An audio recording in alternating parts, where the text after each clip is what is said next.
This is Force for Hire, a deep dive into private military contracting and how it's transforming the battlefield. I'm Michelle Harvin. And I'm Desmond Ferris. Today, we'll be taking a journey into the Persian Gulf. Saudi Arabia and the United Arab Emirates are known for their massive defense establishments. Both countries are exceptionally wealthy, and since they're located in a volatile part of the world, they've spent huge sums on defense. In 2017, Saudi Arabia spent over $69 billion on its military. For decades, American defense and security contractors received a large share of that spending.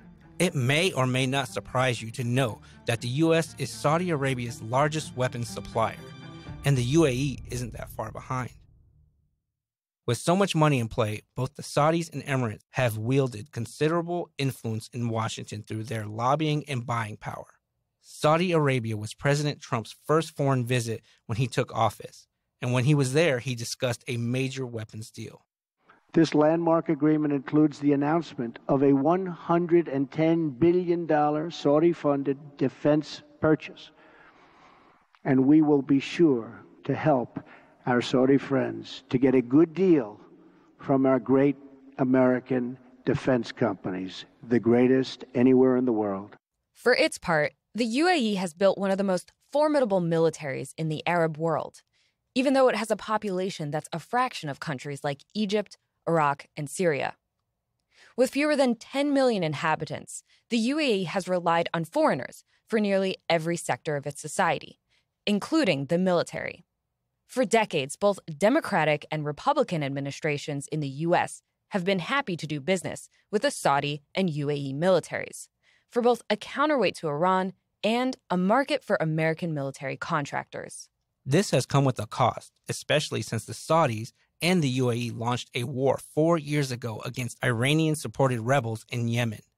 The war turned into a humanitarian disaster, which by the UN's estimates will reach 230,000 deaths by the end of 2019.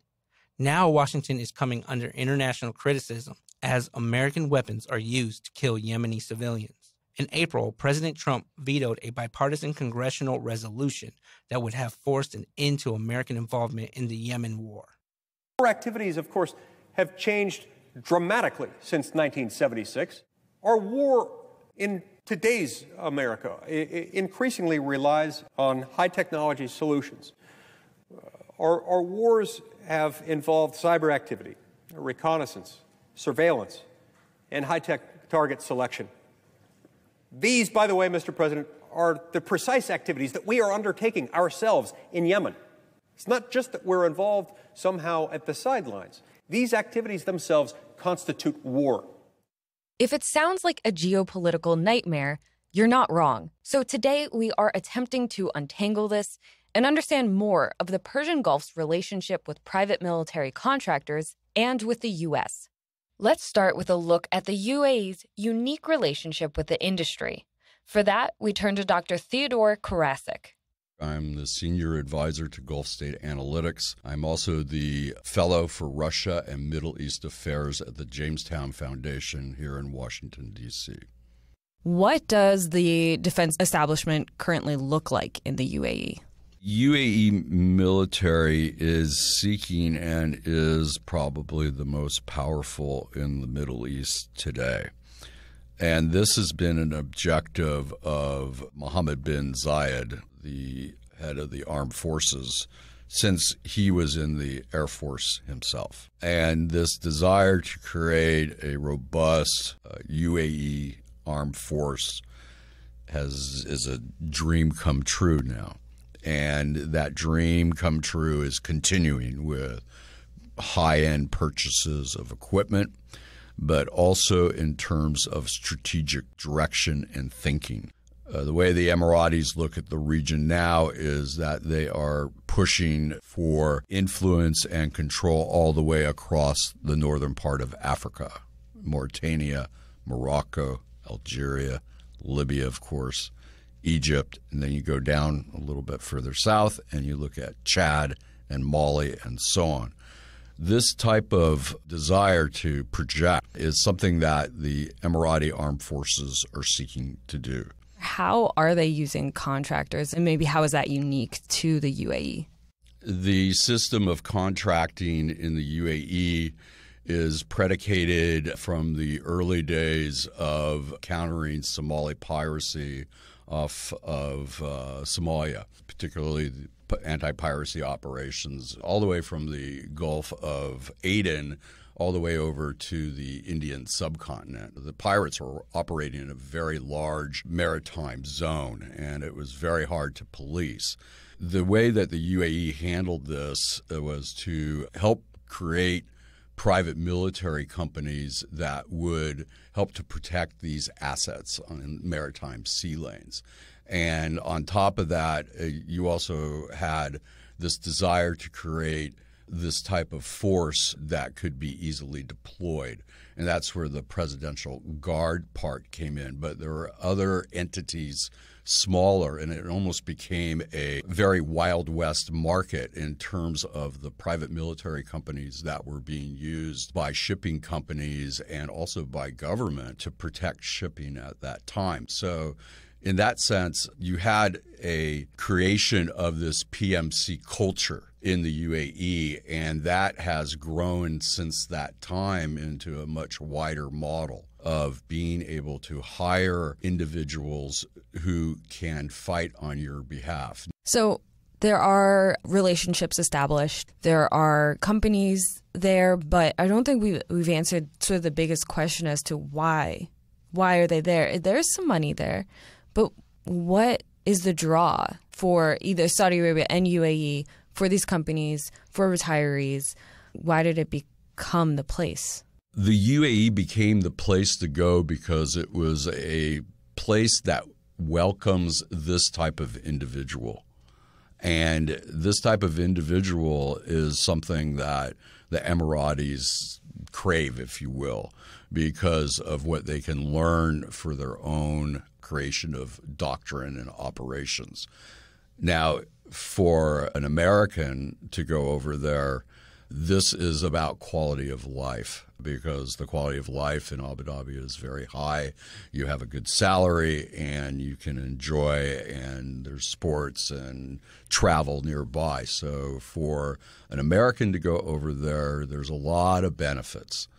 And this is part of the attraction. But another part of the attraction is that folks who have worked this issue before, Arabian Peninsula, they want to keep working it. And this is what drives them. So maybe it's not so much money, but yeah, it is. But it's also because these individuals have been in this business for a long time and they want to continue. And they see the UAE as a place that they know that they can do business with, and because of these personal relationships. And so the U.S. has a pretty strong commercial relationship with the UAE. There's a lot of U.S. companies that are awarded big contracts from the UAE. Can we sort of describe this sort of deep relationship between the U.S. and UAE? U.S.-UAE commercial relations are clearly very important in terms of the bilateral relationship. The UAE, of course, is the U.S.'s #1 counterterrorism ally in the Middle East, and that partnership is very important.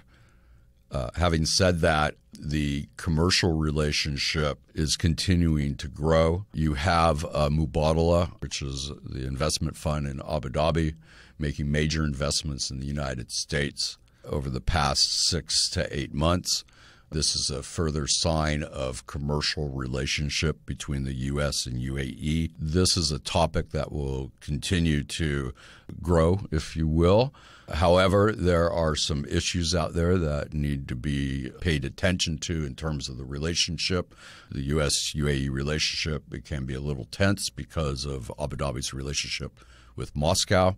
There is also the UAE operations in Yemen and in Libya that are making some parts of Washington quite upset.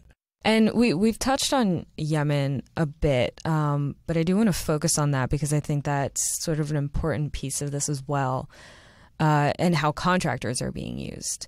Can we talk a little bit about how contractors in the UAE are being used in the Yemen conflict? This topic of contractors in the Yemen conflict is very difficult to get your finger on because of multiple stories and disinformation or misinformation.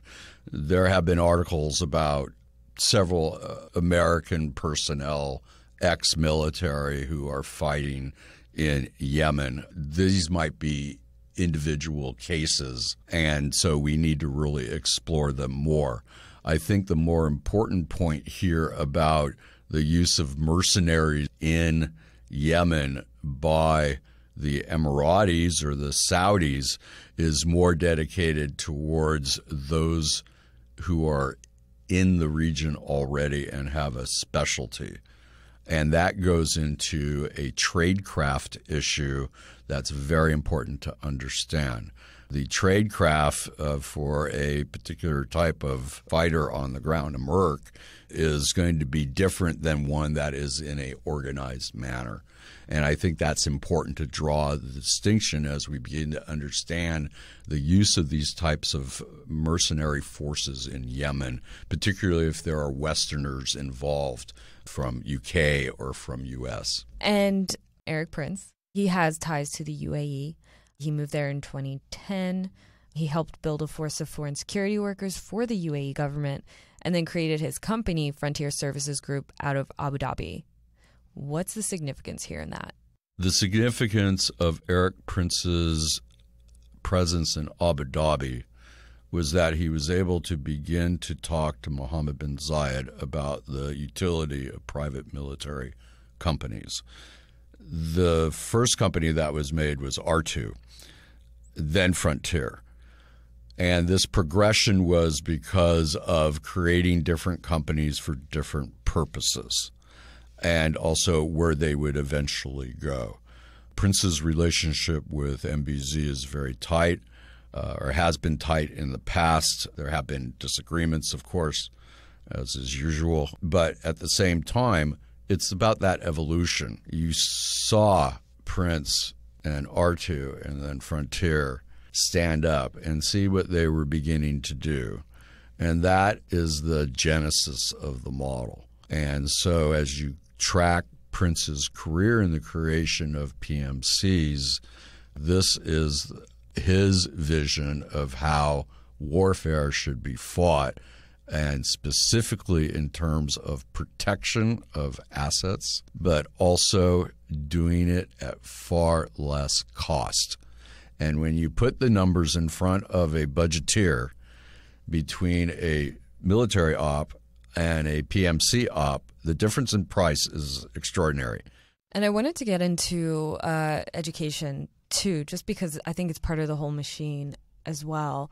You have training, you have logistics, you have weapons building, but then you also have military education, which is also sort of a lot of foreigners are helping that realm. First of all, we have to remember that in the UAE there are almost a dozen military colleges, and those are part of the process for Emiratis now that there is compulsory service, that they are in these institutions and they're trained up in a particular way. Having said that, of course, senior leaders go to Sandhurst and other prominent Western military academies because that's just tradition in terms of the Gulf. So you see senior Emirati leaders such as MBZ, he went to Sandhurst. Now, education now is slightly different in terms of how Westerners come in to teach Emiratis, military personnel, how to think and act. And it seems to me to be a collision of culture because you are taking American values and strategy and handing it over to Emiratis who are collegiate and they have a particular outlook. They also know a lot more about the region than the Americans who are trying to teach them how to think. And there's a disconnect between how the U.S. teaches this and what the Emiratis pick up. And this, to me, is a bit damaging because you have American companies who are teaching American standards, and these people are very smart. I give them big credit for how they think, but they don't understand the region, and they don't understand these cultural attributes of which we've talked about. And when you don't understand that, what you're trying to teach them does not work. And you mentioned allegiance before. How does that play into sort of this model of PMC groups that are going to be used sort of all over the globe? Allegiance, of course, is contractual, first of all. And second of all is the culture. That culture also has a particular allegiance to it as well.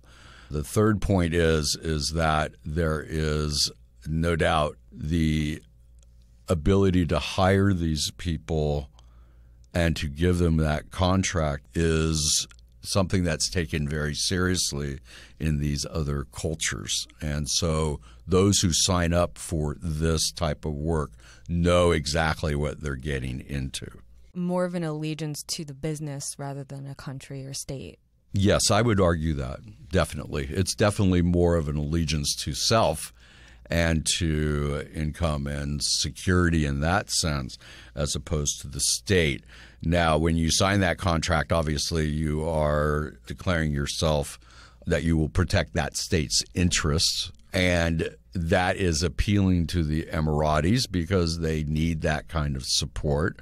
But on top of that, they need these skill sets that these individuals bring because it's a force multiplier, because these types of people can train others, especially in the field. And this is really important. And that's where this PMC model begins to spread out a little bit in terms of how you conduct these kinds of operations. We will be right back to talk about the U.S.-Saudi defense relationship with Washington Post reporter Aaron Gregg. Stay informed on all the news that matters most to the military community with a subscription to Stars and Stripes Digital Access. As a subscriber, you'll enjoy unlimited access to the Stripes.com website and our Stars and Stripes mobile apps, updated 24/7 by reporters stationed at military bases around the globe. Subscribe today and enter the promo code PODCAST when signing up for a yearly subscription and receive 50% off your first year. Get exclusive access to special features, interactive articles, award-winning photography, and more. Visit stripes.com/digital and enter the promo code PODCAST to subscribe today.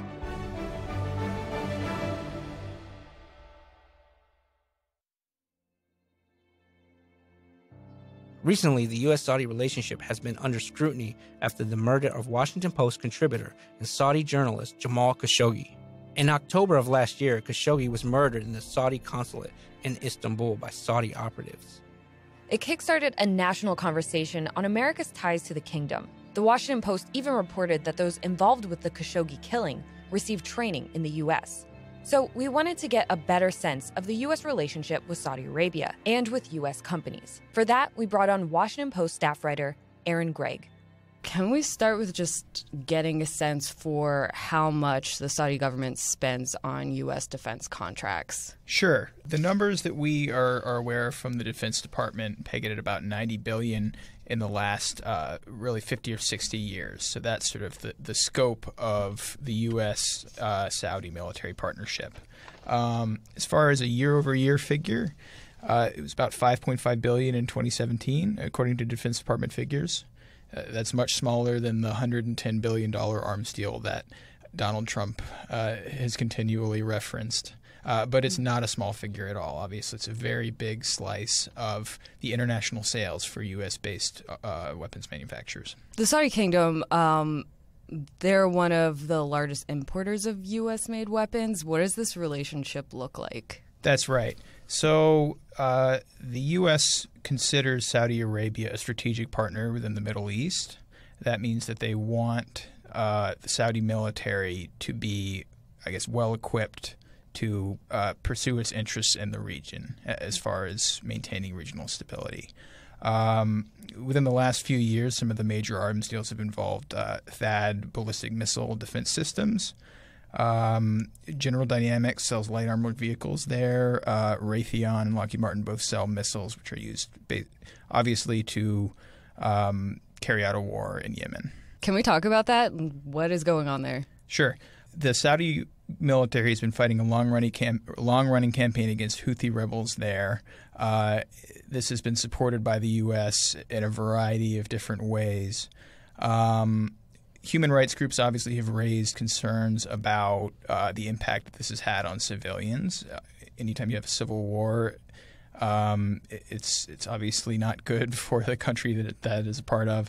The U.S. does not want to be directly involved in that, but they are okay in certain cases with the Saudi military waging that war, apparently with U.S. weapons.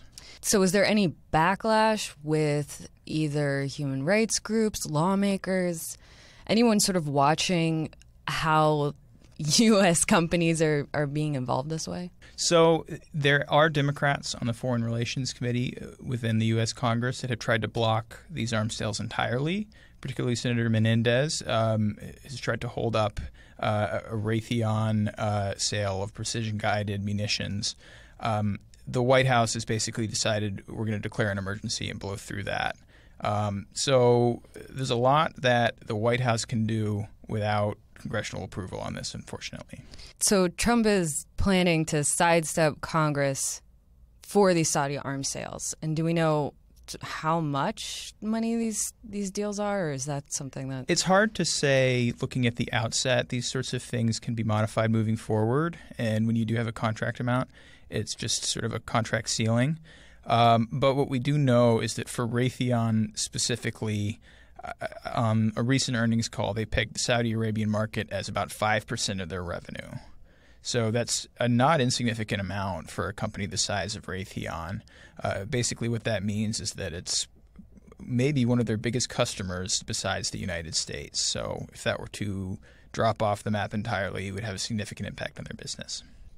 And with the human rights abuses that we're seeing in Yemen, what's the reasoning to continue these sales? The reasoning to continue these sales, anytime you ask proponents of arms sales about why to conduct an arms sale, it usually has an intensely complicated geopolitical reasoning behind it. Sometimes it comes into the question of would they just buy it from somewhere else? Obviously, there are Russian, Chinese manufacturers that they could go to. When you have companies like Lockheed Martin and Raytheon selling weapons abroad, they usually are competing directly with foreign companies where you have foreign buyers who are looking at a couple of different offerings that could potentially fulfill what they want.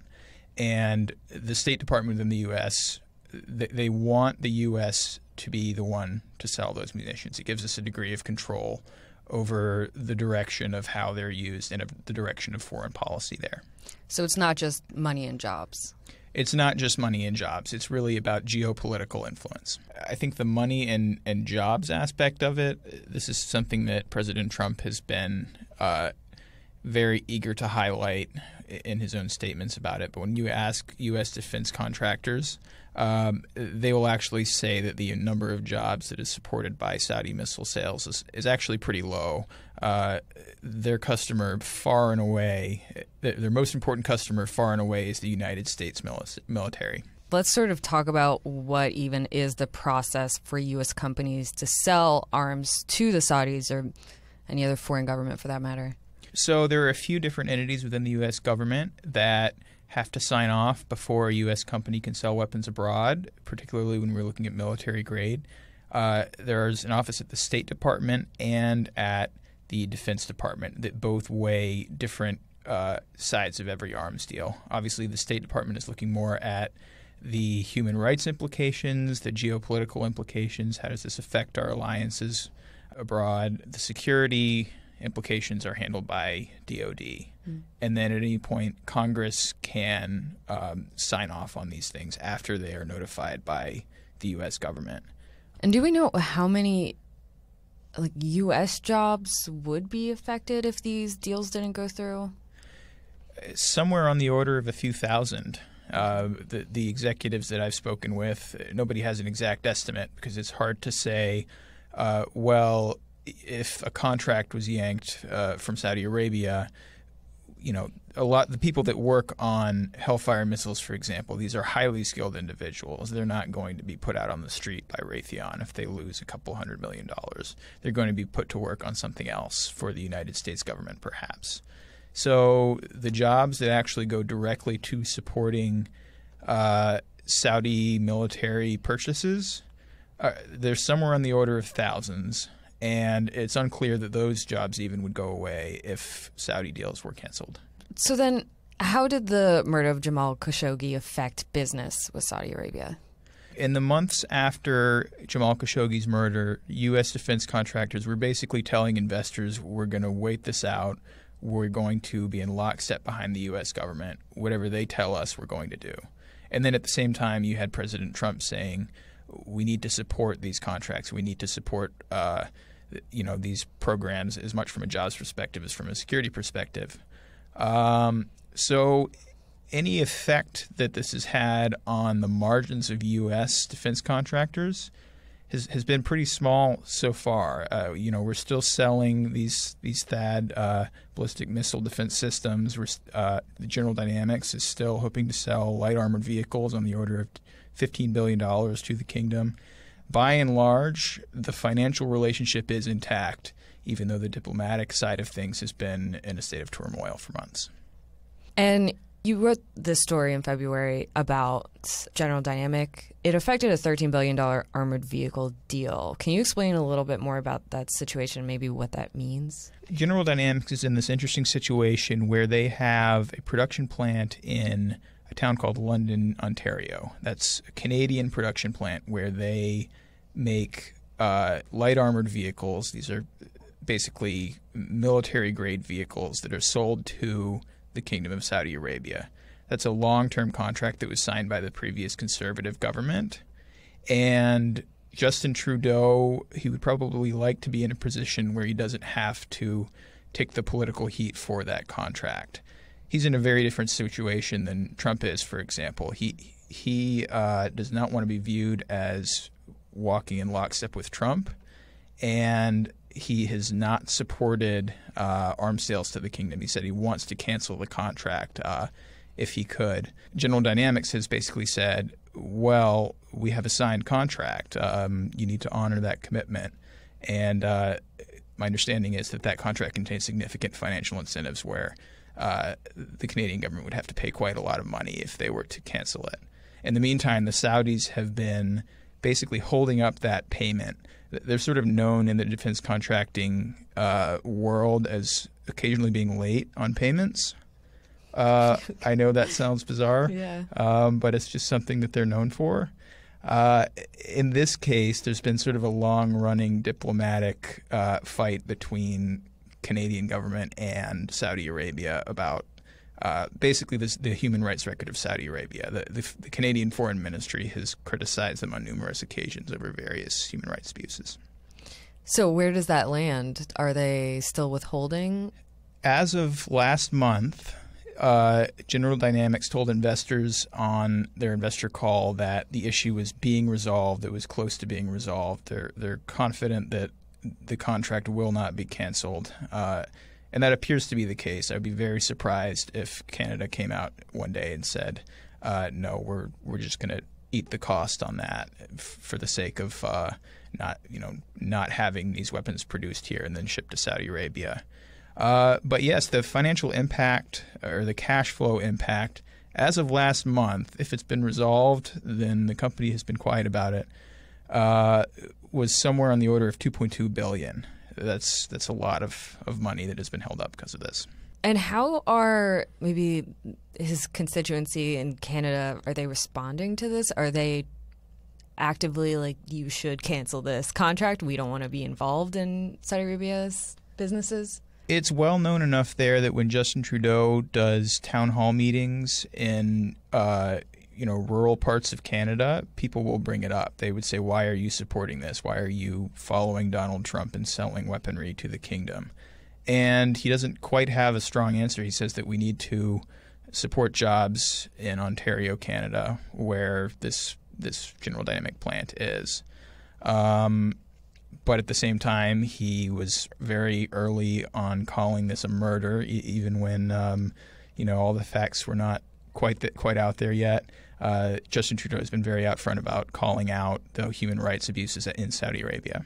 So jobs seems to be sort of what politicians say when pressed on Saudi Arabia arms deals. That's right. I think it's sort of an easy a go-to answer for almost any government action at certain times. Seems to be a go-to answer. What kind of goods and services is Saudi Arabia buying, or what are they interested in buying? Some of the largest deals in recent memory include from Lockheed Martin the THAAD ballistic missile defense system. These are basically ground-based ballistic missile interceptors, such that if anyone were to try to bomb Saudi Arabia, they would be able to intercept it. That's sort of seen as the state-of-the-art, U.S. Solution for that. So obviously, that is seen as something that the U.S. would want them to have. They're also buying laser-guided bombs, which is seen as a little bit iffy from human rights perspectives because in some cases they go off course, they hit civilians. But at the same time, if you think about it, these are precision weapons which guide them to their target. So in theory, they should make the Saudi military more accurate as far as targeting their intended targets and not civilians. Just in terms of maybe criticism or blowback that the U.S. companies have we seen either U.S. society come out and criticize them, or has there been any sort of impact on the businesses, or is this maybe something that people are not caring about fully? I think that the U.S. defense manufacturers, they would prefer to operate in a world where the people that they are accountable to are the ones within the government making these decisions who understand the security implications. They usually don't like to be involved in a national conversation about human rights, and whenever they can take the advantage to stay out of that conversation, they will. In this case, I don't think that you have seen U.S. Citizens protesting in front of Raytheon factories or Lockheed Martin factories. It just hasn't become an advocacy movement here. Haven't really even been tough questions about it the way you've seen in Canada, for example. Mm-hmm. So it is something that is definitely worrying investors. It has come up in a number of investor calls where they're unsure whether they will lose that important marketplace to them, and whether doing business there will hurt the reputation of these companies more broadly.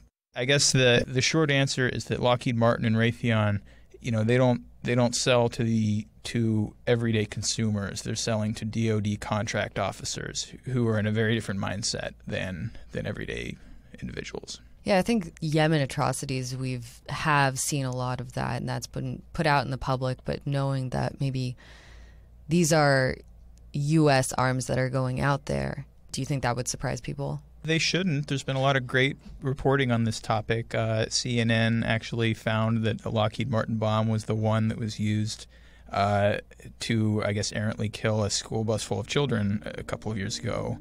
That's been known since before Jamal Khashoggi was murdered. I guess all the facts really do seem to be out there. It's just a question of, at what point does congressional scrutiny or scrutiny of the American public actually move the needle from a political perspective? I haven't really seen any evidence suggest that's happening at this point.